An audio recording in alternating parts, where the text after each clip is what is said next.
Los alemanes lanzaron un contraataque localizado. Pasa en la guerra todo el tiempo. Y los rusos se reagruparon. Y antes de que tuvieran la oportunidad de contraatacar y aniquilar por completo a los alemanes, Berlín cayó y los alemanes se rindieron. Simplemente sucede. Los ucranianos son un ejército moderno, bien entrenado, poseen un liderazgo muy efectivo, comprenden los principios de la guerra, de la estrategia militar. Y entonces los rusos tomaron la ciudad de Kupiansk y hay un momento de gran vulnerabilidad en el contraataque de los ucranianos. Ahora bien, la otra cuestión es que cuando uno observa estos mapas, existe algo que se conoce como la zona gris. Y la zona gris es esa porción de tierra, esa masa terrestre que nadie controla realmente. En la época actual de la guerra con drones, las zonas grises se vuelven bastante densas. Así que los rusos lograron avanzar en Kupiansk y los ucranianos respondieron con un contraataque. Lo hicieron con fuerzas terrestres, pero también con fuerzas de drones. Y así en este momento, cuando hablamos de quién tiene el control de qué, va a haber una extensa zona gris donde los rusos podrían mantener el control físico del territorio, pero los ucranianos han logrado imponer el control de los drones. Eso significa que los rusos que están abajo están pasando por un verdadero infierno, porque la guerra con drones, créeme, no querrás experimentarla. Pero el punto clave aquí es que los ucranianos están dibujando el mapa como si hubieran contraatacado y tomado por completo toda la zona gris. Ese no es el caso. Han creado una zona gris más amplia, sí, pero los rusos aún mantienen un control físico significativo en muchas partes de ese terreno. Y a medida que los ucranianos avanzan con sus fuerzas terrestres, están siendo golpeados por drones rusos que están operando activamente en la zona. Por eso es una zona gris. Nadie tiene el control absoluto. Así que hay drones que van y vienen haciendo lo suyo en este momento. Es una situación de combate muy confusa. Y lo que siempre ocurre al final es que debido a que los rusos tienen más recursos y son capaces de mantener, sabes, un combate muy intenso durante un largo periodo de tiempo, los rusos siempre terminan prevaleciendo. Y eso ya ha sucedido. La contraofensiva que las fuerzas ucranianas lanzaron en Kupiansk ha concluido. Ha sido completamente desbaratada y derrotada. Sus vehículos aéreos no tripulados aún continúan operando, pero los efectivos militares que realmente participaron en los combates han perecido. Pues ellos se infiltraron y drones rusos los han rastreado y asesinado y ahora las tropas rusas están terminando el trabajo y ya está, se acabó. En realidad nunca llegó a empezar. Siempre fue un ejercicio de propaganda. Y la prueba de eso es la mentira que contó Volodymyr Zelensky al publicar un video que claramente no estaba fechado como él dijo que lo estaba, pero lo difundió y el mensaje se magnificó en línea, creando la impresión de esta gran contraofensiva ucraniana en Kupiansk, avergonzando a los rusos. ¿Han notado algún pánico por parte de los rusos? No, los rusos simplemente dicen, esperen y verán. Es lo mismo que pasó en Pokrovsk, es lo mismo que pasó en Chasiv Yar, es lo mismo que pasó en todas partes. Los ucranianos contraatacan, proclaman la superioridad de sus fuerzas armadas y una semana después los rusos los han matado a todos y continúan avanzando hacia el oeste. Y esto es precisamente lo que va a ocurrir en Kupiansk. Ya ha ocurrido en Kupiansk mientras estamos hablando. Sí, sí, es un buen recordatorio de la forma en que funciona esta guerra de propaganda, ¿no crees? Porque justo como lo estás señalando, no requiere un contraataque a largo plazo. Basta con la evidencia de un intento de comenzar uno y luego eso se propaga como un incendio. Y Zelensky le añade y Occidente le añade y de ahí simplemente continúa. Cuando hablamos de la situación y en verdad del estado en que se encuentran las fuerzas de Kiev, mientras vemos estos avances rusos por todas partes, y sé que en Occidente siempre actúan como si dijeran, oh, bueno, Rusia no ha tomado tanto territorio, sé cuando por supuesto esta no es una guerra por territorio, esta es una guerra de desgaste. ¿Cómo evalúa la situación actual y el estado general de las Fuerzas Armadas ucranianas y, de manera realista, su verdadera capacidad para mantener el control del territorio a medida que nos aproximamos a ese crucial punto de la guerra de desgaste? Sabes, cuando la operación militar especial comenzó en febrero de 2022, la velocidad de avance de los rusos igualó la velocidad de avance de los alemanes durante las primeras fases de la Blitzkrieg. Bueno, sabes, hubo tasas de avance muy impresionantes.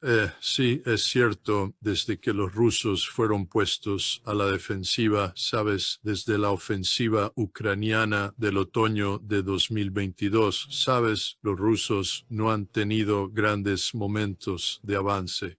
Ha sido una guerra lenta y de desgaste. Esa es una decisión deliberada por parte de los rusos, quienes pasaron de decir vamos a tomar territorio a vamos a librar una guerra de desgaste contra los ucranianos. Los rusos estaban avanzando en, sabes, el cinturón defensivo de Donetsk del Donbass, que era el lugar más fuertemente fortificado de la tierra, probablemente en toda la historia de la guerra. La gente no comprende la gran complejidad de las defensas que los ucranianos habían edificado y los rusos están asaltando y abriéndose paso a través de ellas.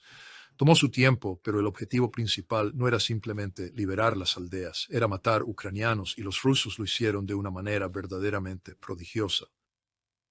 Hoy, en el transcurso del último mes, los rusos han logrado un ritmo de avance que es tan considerable como el ritmo de avance que tuvieron durante los momentos iniciales del conflicto. Eso refleja la nueva realidad de esto. Sí, si lo miras a lo largo del tiempo, podrías decir, oh, los rusos no han avanzado tan rápido, pero los rusos han alcanzado y en algunos lugares superado ese momento culminante en el que los ucranianos ya no pueden mantener operaciones defensivas cohesivas y como resultado los rusos a diario pueden hacerlos retroceder, hacerlos retroceder, hacerlos retroceder. Y eso es lo que está pasando ahora mismo. Los ucranianos están en una situación desesperada.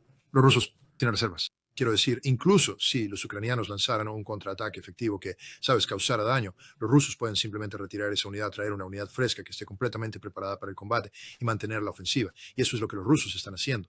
Tienen la capacidad de rotar sus tropas para que sus fuerzas se mantengan siempre frescas. No se desgastan combatiendo sin cesar hasta que sus fuerzas queden agotadas y desangradas. Lanzarán un ataque.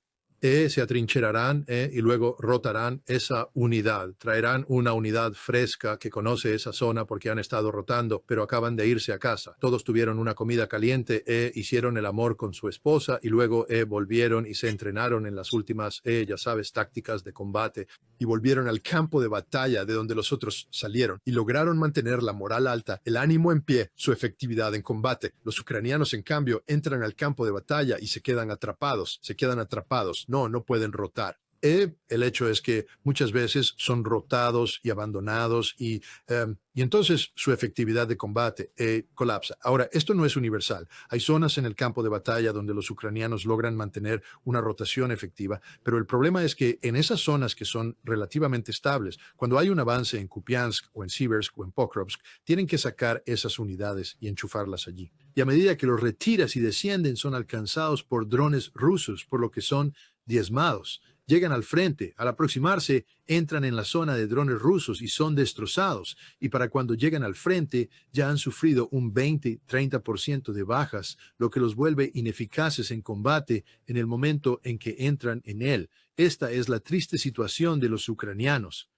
Tropas valientes, algunos buenos líderes, pero simplemente no poseen la capacidad de mantener esta lucha y no hay absolutamente nada que la propaganda occidental esté haciendo ahora mismo que pueda cambiar esta realidad. Es decir, puedes decir todas las mentiras que quieras en las redes sociales y puedes engañar a la gente por, ya sabes, 24, 36, 48 horas, 72 horas quizás, pero eventualmente la realidad siempre te alcanza. Y de repente te encuentras con, ya sabes, Vladimir Solovyov caminando por las calles de Pokrovsk con una bandera que dice que pertenece a Rusia sin importar lo que digan los ucranianos.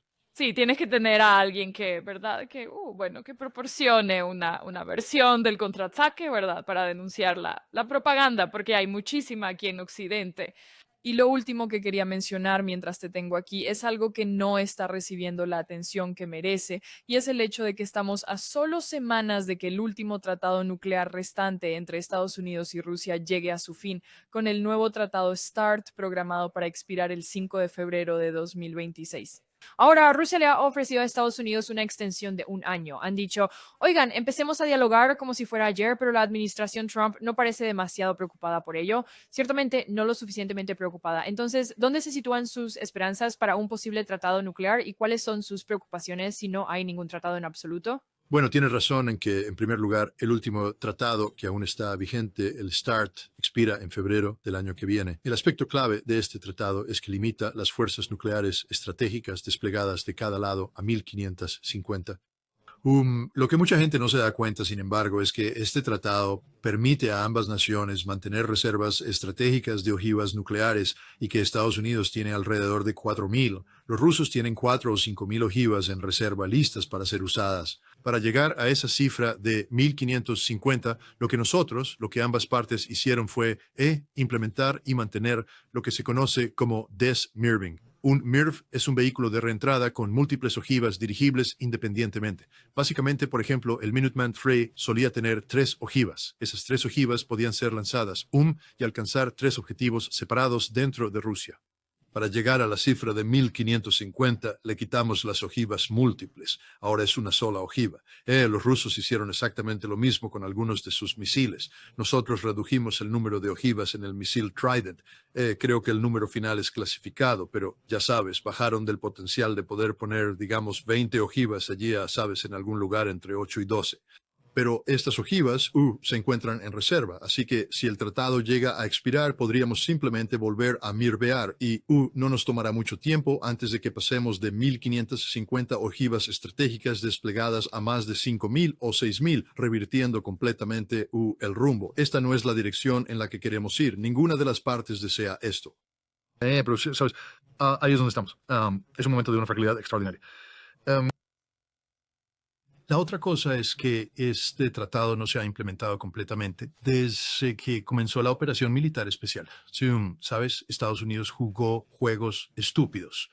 Pues lo que sucedió es que enviamos equipos de inspección a Rusia y los rusos los recibieron. Luego los rusos intentaron enviar equipos de inspección a los Estados Unidos, pero la Unión Europea dijo, no pueden volar a través del espacio aéreo de la Unión Europea, y bloquearon eficazmente la entrada de los aviones rusos. Los rusos dijeron, bueno, si nosotros no podemos volar, ustedes tampoco, y se acabó. Luego los rusos dijeron, realmente no hay razón para que participemos en conversaciones sobre reducción de armas estratégicas con Estados Unidos en un momento en que Estados Unidos busca derrotar estratégicamente a Rusia. Así que Rusia simplemente dejó de intercambiar datos, ya saben, datos importantes, necesarios para el cumplimiento, la verificación y el fomento de la confianza, y los estadounidenses hicieron lo mismo. Así que el tratado es inoperante en este momento, pero ambas partes han mantenido los límites. Al menos nadie ha detectado evidencia alguna de que alguien haya hecho algo. La cuestión del cese y la extensión del cese es sin. No sabemos qué ha hecho cada una de las partes durante todo el periodo de tiempo en el que no ha habido inspecciones. Así que un tope por sí solo. Esto no es, en realidad, algo que contribuya demasiado a generar confianza. Lo que se necesita es lo que ellos denominan un reajuste completo de la línea base del conjunto de datos. Y entonces, sabes, entre ahora y el momento en que este tratado expire, lo que tiene que suceder y cuando ambas partes se den la mano y acuerden que van a retomar la implementación del tratado tal como fue establecido. No requiere la aprobación de nadie, solo que dos presidentes se estrechen la mano. Y luego pones a tus inspectores en marcha para restablecer la base de la inspección, visitar cada uno de los sitios, confirmar cada dato. Suena a mucho, pero, sabes, yo fui inspector del INF, inspector de fuerzas nucleares de alcance intermedio en 1988. Establecimos una línea base completa de inspecciones en 60 días del tratado INF y eso es empezando de cero.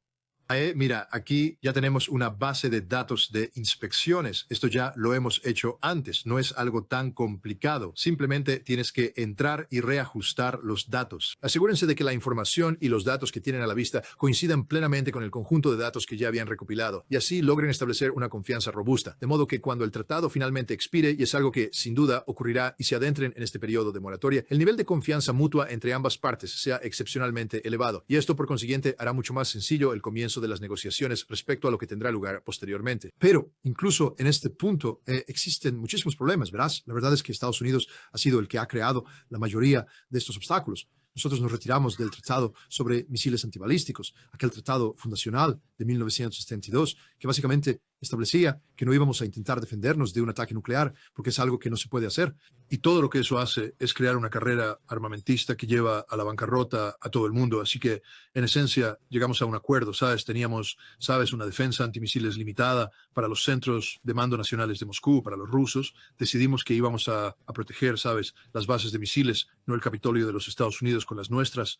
Pero no importa, porque no es suficiente para evitar la destrucción total de tu propia patria a causa de un ataque nuclear. Esto creó la destrucción mutua asegurada, lo que, como sabes, fácilmente llevó a la conclusión de que no se puede ganar una guerra nuclear y, por lo tanto, nunca deberíamos librar una guerra nuclear. Pero luego la administración Bush, tras el 11 de septiembre, se retiró del tratado ABM y empezó a crear la premisa de que podemos protegernos contra la defensa antimisiles. Dijeron que necesitaban eso para protegerse de naciones rebeldes como Corea del Norte o Irán. Los rusos dijeron algo como, sí, parece muy probable si intentan protegerse de nosotros, pero en 2009-2010, durante las negociaciones del nuevo START, los rusos sí intentaron añadir una declaración al tratado que diferenciara y dijera, ya saben cuál era la diferencia entre una defensa antimisiles a nivel de teatro, sobre la cual los rusos dijeron, miren, si Estados Unidos dice que necesita protegerse contra naciones rebeldes, que así sea, pero distingamos claramente entre lo que se necesita para una defensa a nivel de teatro y lo que se necesita para una defensa estratégica, y asegúrense de que no haya superposición entre ambas. Y Estados Unidos no quiso hacer eso porque, de hecho, existe una superposición bastante significativa. Y de este modo, el presidente Vladimir Putin, al presentar públicamente esta propuesta de extensión de la moratoria, ha manifestado que hay ciertas condiciones o circunstancias que podrían llevar a Rusia a retirarse de dicho acuerdo. Y una de estas situaciones es si Estados Unidos decide implementar el sistema cúpula dorada del que el presidente Trump está hablando. Este escudo de defensa antimisiles perfecto, que no funcionará y que no podemos permitirnos. No importa, sin embargo, porque si no decimos, de acuerdo, vamos a dejar esto en suspenso, los rusos van a decir, bueno, si están construyendo defensa antimisiles, tenemos que presumir una mala intención de su parte. ¿Por qué están construyendo defensas contra nuestros misiles? ¿Será que están construyendo el escudo detrás del cual se preparan para atacarnos? Así que debemos hacer lo necesario para superar su escudo. Ahora tenemos la carrera armamentista. La otra cosa son las fuerzas nucleares intermedias, los misiles de los que me deshice cuando era inspector. Yo y cientos de otros inspectores estadounidenses y soviéticos trabajamos juntos para eliminar 2 clases enteras de vehículos de lanzamiento de armas nucleares, misiles de alcance intermedio y de corto alcance.